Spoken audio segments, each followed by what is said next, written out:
بسم اللہ الرحمن الرحیم۔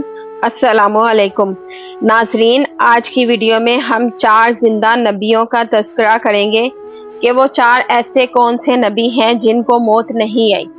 ناظرین، آج سے کروڑوں سال پہلے اللہ تعالیٰ نے اس کائنات کو تخلیق فرمایا اور پھر حضرت آدم علیہ السلام کے ذریعے اس کائنات کے اندر انسانی زندگی کی بنیاد رکھی۔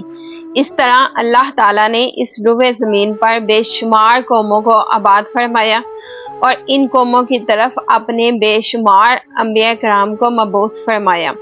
ہر ایک قوم کی طرف مختلف انبیاء کرام ان کی ہدایت کے لیے تشریف لائے، یہاں تک کہ 1,24,000 کم و بیش انبیاء کرام اس زمین پر جلوہ افروز ہوئے۔ پھر اللہ تعالیٰ نے اپنے پیارے حبیب حضرت محمد مصطفیٰ صلی اللہ علیہ وسلم پر نبوت کا دروازہ بند کر دیا۔ اب قیامت تک کوئی بھی نبی اس دنیا میں تشریف نہیں لائے گا۔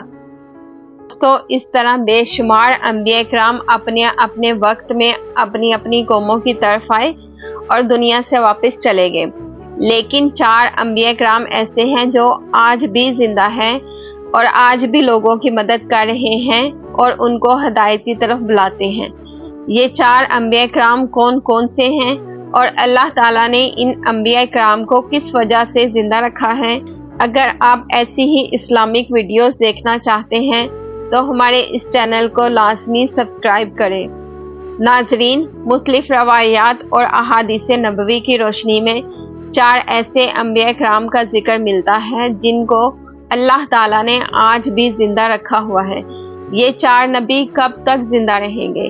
ناظرین، پہلے نبی جن کے زندہ ہونے کا ذکر قرآن مجید میں بھی ملتا ہے وہ حضرت عیسیٰ علیہ السلام ہے۔ جب حضرت عیسیٰ علیہ السلام نے نبوت کا اعلان کیا تو انہوں نے اپنے ارد گرد کے لوگوں کو جمع کیا تو انہوں نے ان کو بتایا کہ میں اللہ تعالیٰ کی طرف سے بھیجا ہوا نبی ہوں اور میں دعوت حق دینے کے لیے مبعوث ہوا ہوں۔ لیکن جس قوم کی طرف اللہ تعالیٰ نے حضرت عیسیٰ علیہ السلام کو مبعوث فرمایا وہ یہودی تھی، اور ان کی کتابوں میں واضح لکھا تھا کہ اللہ تعالیٰ کا ایک نبی آئے گا جو یہودیوں کے دین کو ختم کر دے گا، اور اسی ڈر کی وجہ سے یہودیوں نے حضرت عیسیٰ علیہ السلام کو قتل کرنے کا منصوبہ بنا لیا کہ اگر حضرت عیسیٰ علیہ السلام زندہ رہے تو ہمارے دین کو ختم کر دیں گے۔ چنانچہ حضرت عیسیٰ علیہ السلام اللہ تعالیٰ کے حکم کے مطابق ان یہودیوں کو دین حق کی طرف بلاتے رہے اور دین حق کی دعوت دیتے رہے، لیکن وہ بدبخت قوم آپ پر ایمان نہ لائی اور آپ کو جھٹلاتی رہی اور آپ پر طعنہ کشی کرتی رہی۔ جب حضرت عیسیٰ علیہ السلام کو یقین ہو گیا کہ یہ لوگ میری کسی بات کا یقین نہیں کریں گے اور اسی جہالت پر رہیں گے، تو ایک دن حضرت عیسیٰ علیہ السلام نے سب یہودیوں کو اکٹھا کیا اور ان سب سے کہا کہ آپ لوگوں میں سے کون ہے جو اللہ تعالیٰ کے دین پر ایمان لاتا ہے؟ تو ان میں سے تقریباً 12 یا 19 لوگ ایسے تھے جنہوں نے اس بات کا اقرار کیا کہ ہم اللہ تعالیٰ کی وحدانیت پر ایمان لاتے ہیں اور ہم آپ کا دین قبول کرتے ہیں، آپ ہی ہماری بخشش کا ذریعہ بنیں گے۔ اور ان خوش نصیب لوگوں کے علاوہ باقی تمام لوگ ایسے تھے جنہوں نے دین قبول نہ کیا اور حضرت عیسیٰ علیہ السلام کو اسی طرح جھٹلاتے رہے اور اپنے سابقہ دین یعنی یہودیت پر قائم رہے۔ چنانچہ جب یہ چند لوگ حضرت عیسیٰ علیہ السلام پر ایمان لے آئے، یہودیوں نے دیکھا کہ اگر لوگ اسی طرح حضرت عیسیٰ علیہ السلام پر ایمان لاتے رہے تو ہمارا دین ختم ہو جائے گا، کیوں نہ حضرت عیسیٰ علیہ السلام کو دعوت حق دینے سے روکا جائے۔ اور اس طرح تمام یہودیوں نے آپس میں مشاورت کے بعد حضرت عیسیٰ علیہ السلام کو قتل کرنے کا منصوبہ بنا لیا۔ چنانچہ یہودیوں نے ایک طوطی انوس نامی شخص کو مقرر کیا۔ وہ شخص حضرت عیسیٰ علیہ السلام کو قتل کرنے کے لیے آیا۔ ادھر جب طوطی انوس حضرت عیسیٰ علیہ السلام کے پاس پہنچا اور اس ارادے سے جا رہا تھا کہ میں آپ کو آج قتل کر دوں گا نعوذ باللہ، تو اللہ تعالیٰ نے اپنے فرشتے کو حکم دیا کہ جاؤ اور حضرت عیسیٰ علیہ السلام کو آسمان کی طرف اٹھا لاؤ۔